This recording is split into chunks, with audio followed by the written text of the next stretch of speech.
So the Indiana Fever have been ravaged by injuries. Sid Colson and Sophie Cunningham join Caitlin Clark on the injury list. Caitlin Clark's out 2 weeks. Indiana Fever losing to the winless. What the bleep is going on here? The Fever are down to 6 real players. Who should the Indiana Fever bring over? Caitlin Clark, an electrifying force whose name alone filled arenas and shattered viewership records, was unexpectedly pulled from the lineup minutes ago.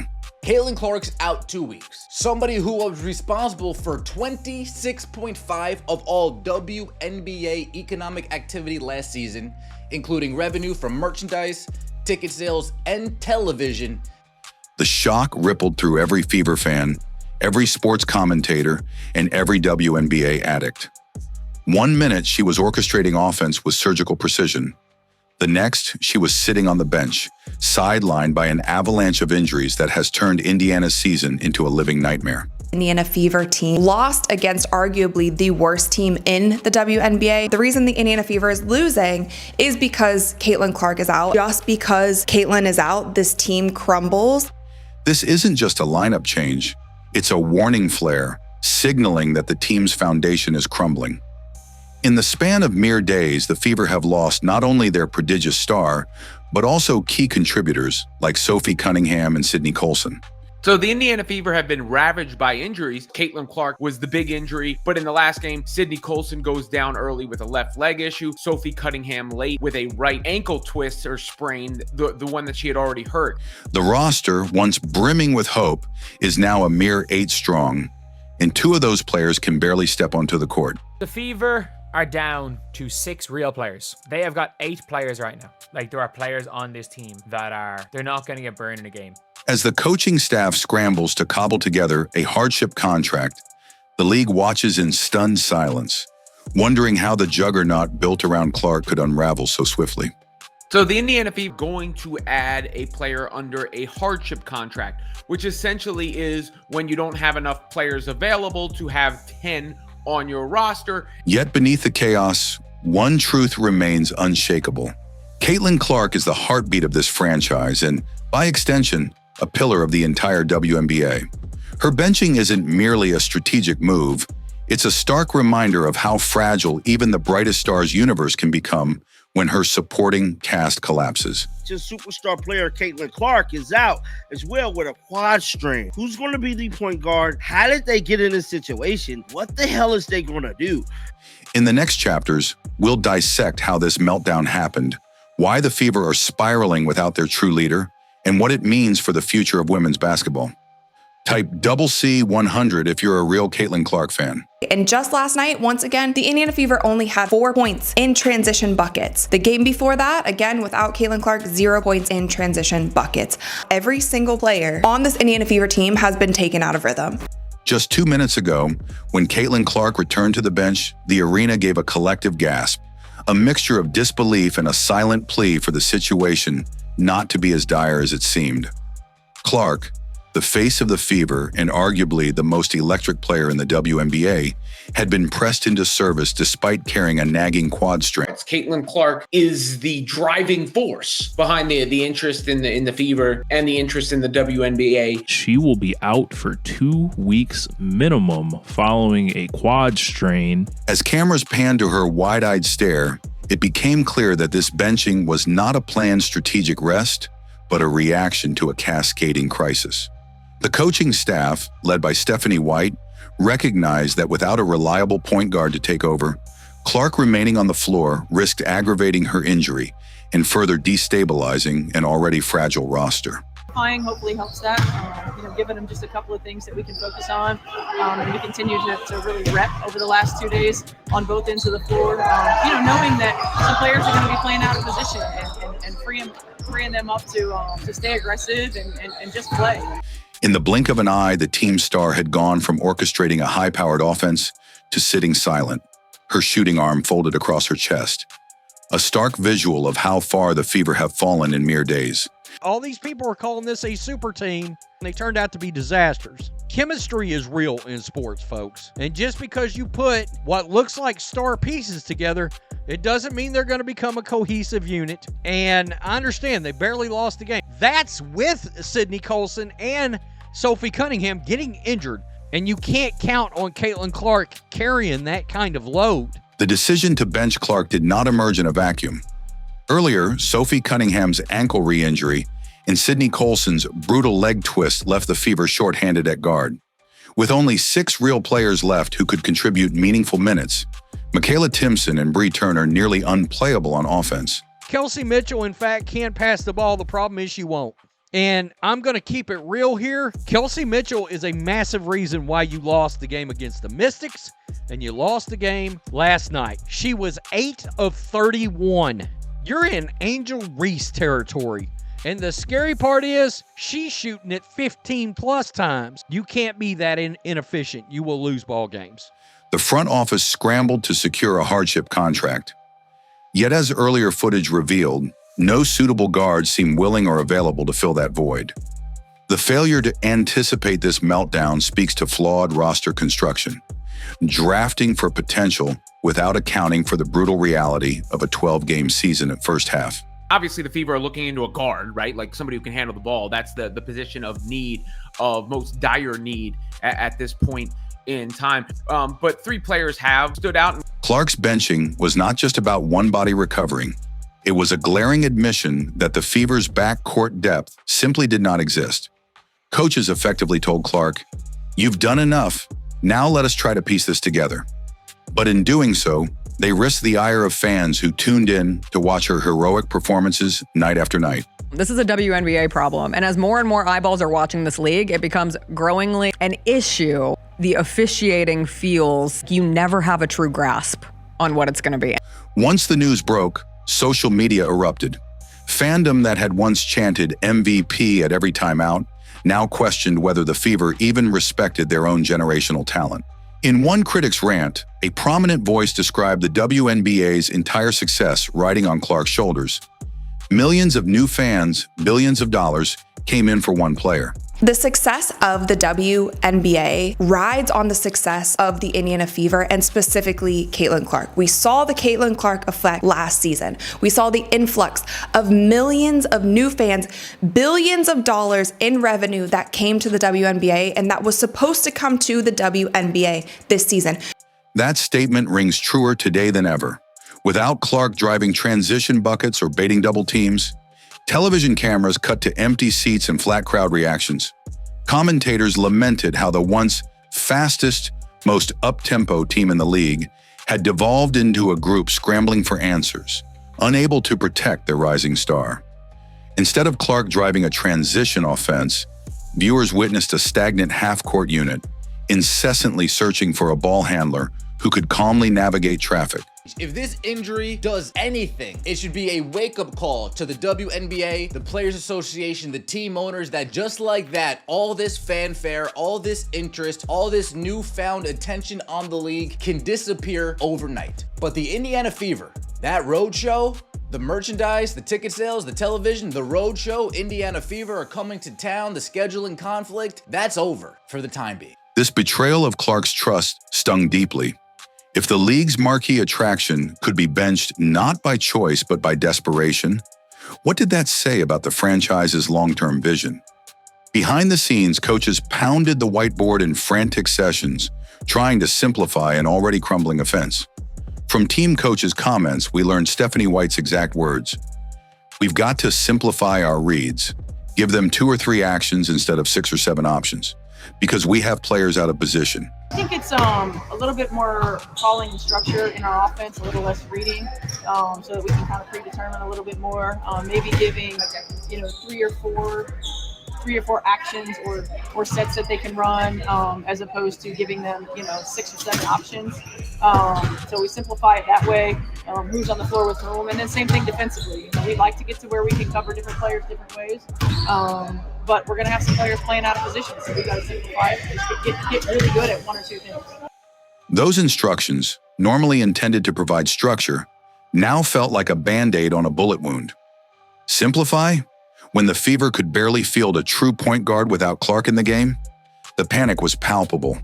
Rather than nurturing the electric chemistry between Clark and Aaliyah Boston, a 2-player pick-and-pop duo that once felt unstoppable, the coaching staff uprooted everything. They don't have anybody. They're running. I'm telling you right now, they're gonna run Aaliyah Boston at point forward and bring in Lexi Hall, bro.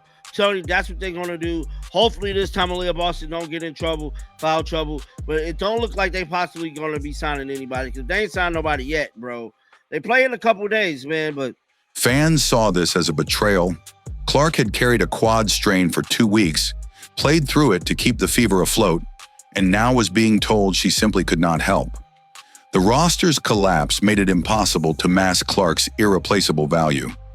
Benching her was White's only way to avoid a potentially career-worsening injury, but it left supporters wondering why the organization ever let things deteriorate to this level. This benching has reverberated far beyond Indiana. Across the league, rival coaches exchanged relieved smiles. Without Clark leading that unstoppable fast break, the Fever's once fearsome aura dissipated. Media analysts, who weeks ago had hailed Clark as the quad of Clark's return and the lifeline of the WNBA's economic boom, now questioned whether the WNBA had built its house on sand. Caitlin's benching became the headline. 2 minutes ago, Clark out, Fever in freefall. It served as an undeniable indictment of a franchise that gambled on veteran depth, only to be left helpless when injuries struck.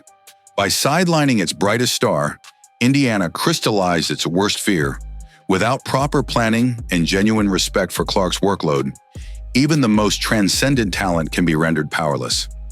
As this drama unfolds, Clark will have to watch from the sidelines, her slender frame towering over an empty seat, an unwilling spectator to a collapse she once tried so valiantly to prevent. Indiana Fever lost against arguably the worst team in the WNBA. This Fever team without Caitlin Clark should have beaten this team by 16 points. With your big two available and these kind of pieces around them, you should be able to whip the hell out of this team. Just when it seemed the Fever couldn't sink any lower, another wave of injuries washed over the roster. 2 days ago, Sophie Cunningham, who had been emerging as a reliable secondary ball handler, re-rolled her already fragile ankle. Cameras captured her grimace as she limped off, flip-flops and no brace, signaling a minor sprain, but enough to sideline her for weeks. The moment echoed her very positive signs for Sophie, but reality hit. She's allowed to wear flip-flops, yet still 2 weeks out. And Sophie Cunningham I don't know if she re-rolled her ankle, but later on in the game, Sophie Cunningham's ankle does kind of like tweak and it doesn't look good. Especially because it looks to be that she re-injured the injury that she so recently had. In her absence, Lexi Hall's slashing cuts cannot replicate Sophie's ability to navigate congested paint. Meanwhile, Sydney Colson returned to practice on a stationary bike, praiseworthy progress from her gruesome leg twist. But as recent clips emphasize, she still cannot run full-court sets or guard PNR actions. So as you guys seen in that clip there, Sydney Colson was able to ride the stationary bike, but the Indiana Fever's in a world of trouble. Let's dive into this story right now. The Fever are down to 8 names on the active roster, but functionally only 6 can be counted on as real players. Earlier footage laid it bare. They have 8 players, but 6 real contributors. Bree Turner is practically unplayable offensively, and Michaela Timpson sees 30 seconds a game, if that. With Clark benched, Sophie out, and Sydney not cleared for contact, the backcourt is non-existent. They've got 8 players in their roster. And when I say 6 real players, I mean that because there are players on this team that are just not going to be they're not going to get burned. Like Michaela Timpson has seen the floor for 30 seconds since the first. At center, Aaliyah Boston battles foul trouble and fatigue, yet lacks a dependable backup. The veteran Natasha Howard has the size, but lacks defensive foot speed. As analysts' voices pointed out, the simplified read and react system is collapsing. These players y'all brought in are not as great as y'all thought. No hardship signing has materialized despite desperate phone calls. Connor rings off the hook. Jaylen Brown, Serena Sundell, Grace Berger, each was floated, but none could meaningfully elevate a team that has scarcely practiced together in full health. In the past week alone, Fever fans have watched 8 players leave the floor with grimaces. Kelsey Mitchell, usually a scoring machine, shot a dismal 3 for 20 in last night's loss. That was critics' notes on awful shooting and gruesome loss to the Sun. Dana Bonner, thrust into a starting role, tried valiantly but could only muster catch-and-shoot threes, lacking the gravity to collapse defenses. Meanwhile, coaching staff revealed that they were simplifying offenses to 2 or 3 actions because players are out of position, a euphemism for, we have no choice but to play anyone who can dribble without falling. The bench, once expected to provide a spark, now contributes 0 reliable minutes. Some insiders warned that the front office didn't do a great job building depth, and now the consequences are inescapable.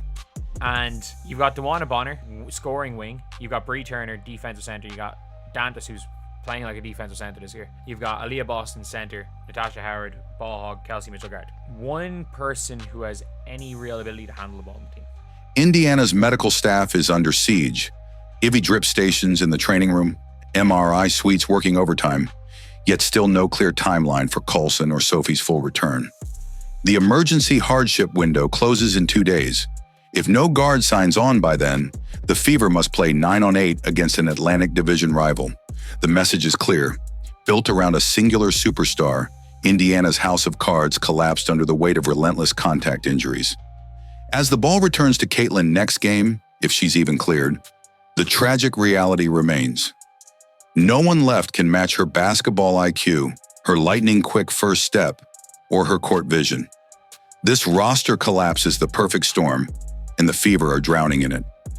They should be able, in theory, to win 2 of the next 4 games and be damn competitive and give the Atlanta Dream hell. But I don't know if they will.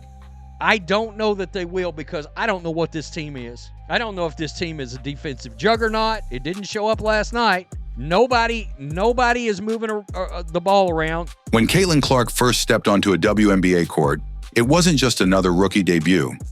It became an inflection point. Industry reports underline that she was responsible for over 25% of league revenue, fueling ticket sales, merchandise, and TV ratings. No other player in league history has generated this kind of economic tsunami. Her mere presence transformed midweek games into must-watch events. Arenas filled, sponsors clamored, and social media buzz hit stratospheric levels. Now with her benched, the WNBA faces a reckoning. Can the league sustain itself when its golden goose is grounded? Let's be honest.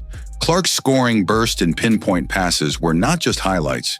They were the byproduct of an ecosystem built around her. Several observers lamented, millions of new fans came in for one player. That statement rings truer today than ever.